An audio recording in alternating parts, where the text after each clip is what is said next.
Welcome back to the conversation in News Central Television. Now, Sudan's Army Chief General Abdel Fattah Al-Burhan made his third international trip amidst ongoing conflict in Sudan, visiting Qatar for talks with the country's Emir, Sheikh Tamim bin Hamad Al Thani. The visit comes as Sudan has been grappling with intense fighting since mid-April, beating the military led by General Abdel Fattah Al-Burhan against rapid support forces commanded by Mohammed Hamdan Daglo, also known as Hemeti.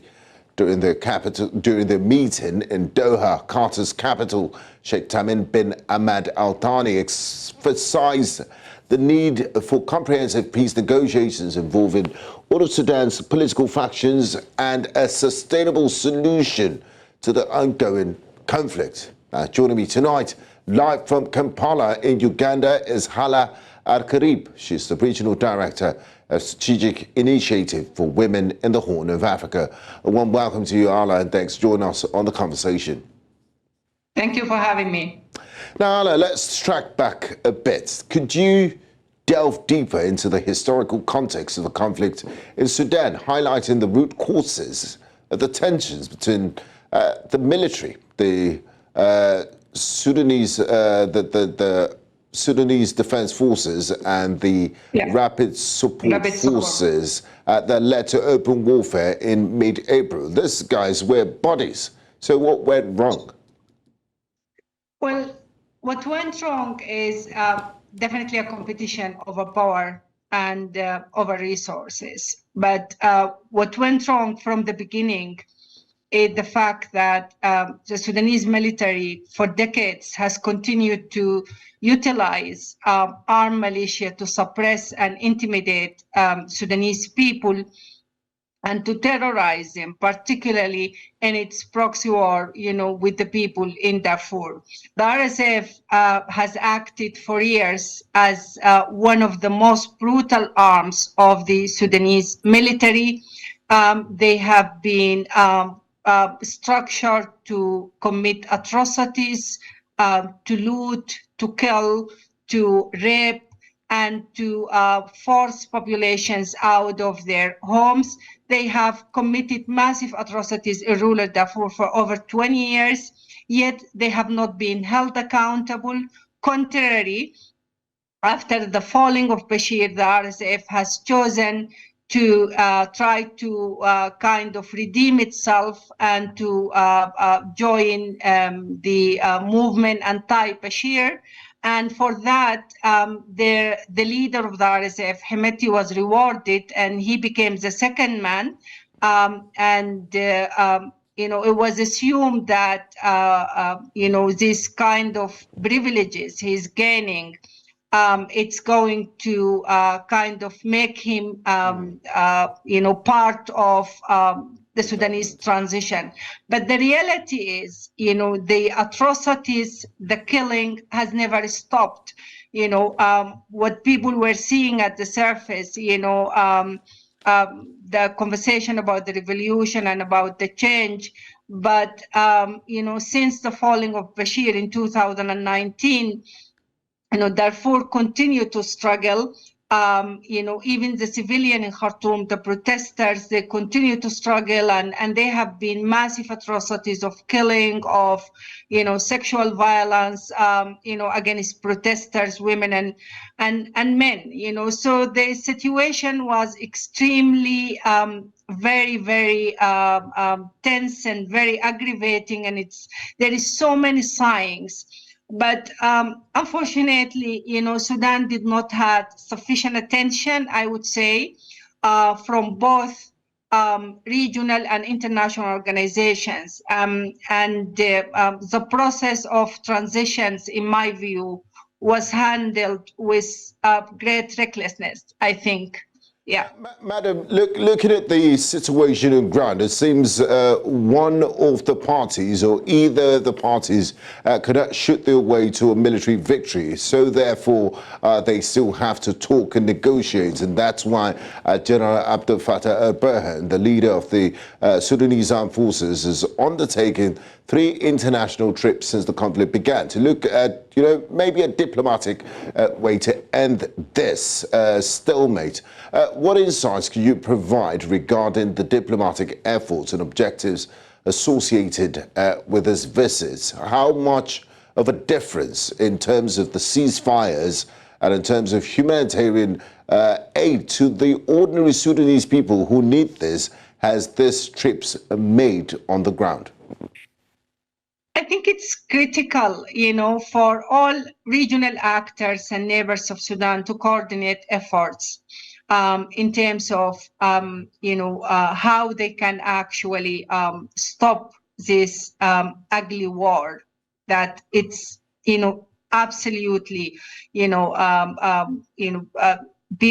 Sudanese people are extremely suffering. I think that's crucial.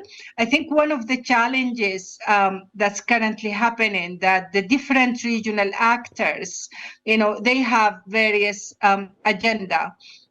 And that's really, in my view, largely obstructing, Sorry to interrupt you, Hala. When you talk about regional actors, do you mean actors even beyond the geographic location, the East African region of Africa? Are you looking at the wider scope of things?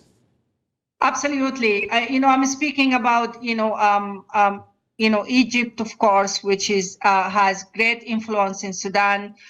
Saudi Arabia has always influenced the politics in Sudan. UAE is known to have great influence in the current conflict. Chad as well, which is also one of the neighbors and has historical ties to Sudan. So there is and South Sudan. So there is and it's very unfortunate also that the African Union, it's apparently, it's leverage is not as it used to be, and capacity to influence, the current situation in Sudan is not as consolidated and strong as it should be or as expected, from the regional organization. So that definitely makes, the situations very, very complicated and very difficult.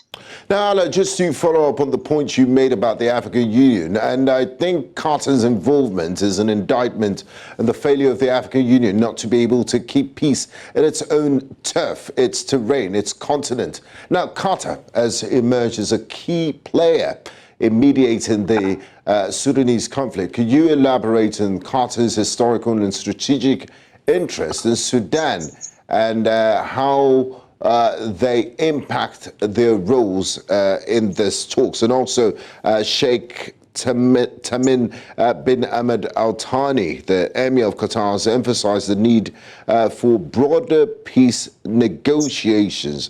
How feasible is it to bring all of Sudan's political forces to the negotiating table, and what challenges might arise in the process? Is it possible or even plausible to have Hemeti and Al-Burhan sit on the same table and trash things out? Because as every day passes, it's the ordinary Sudanese that suffer from this very avoidable and senseless conflict. Absolutely. I think, an enormous pressure from influential actor is much needed at the moment. Of course, you have heard that the American government has imposed sanctions, economic sanctions on the second man on the of the RSF, Abdurrahim Dagalu, the brother to the leader of the armed militia, and also the governors or the leader of the force that attacked Al-Junaina in West Darfur, leading to the brutal killing of the governor of Al-Junaina and all the atrocities that was committed. So they were right now, which is, I think it's a great step into the right direction. I think what's left is all actors need to stop financing this war. This war would not have been sustained and continued without the fact that both actors, but particularly the RSF, they have access to significant resources that enable them to continue these massive recruitments of young men, from rural Sudan and just causing in massive atrocities and massive deaths. So the issue of financing of the war is crucial.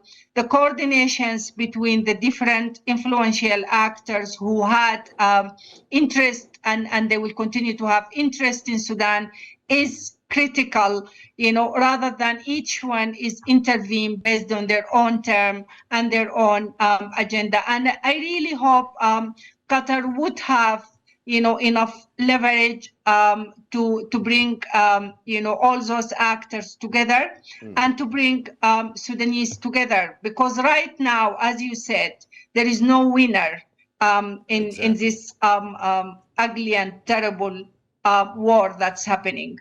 Thank you so much, Hala Al-Karib, Regional Director, Strategic Initiative for Women in the Horn of Africa, who joined us live from Kampala in Uganda. I do wish the good people of Sudan a swift resolution to this conflict that has caused so much damage. Thanks for your time and insight. Thank you. And I look forward to speaking to you in the nearest future. Thank you. Thank you very much. Yeah, bye.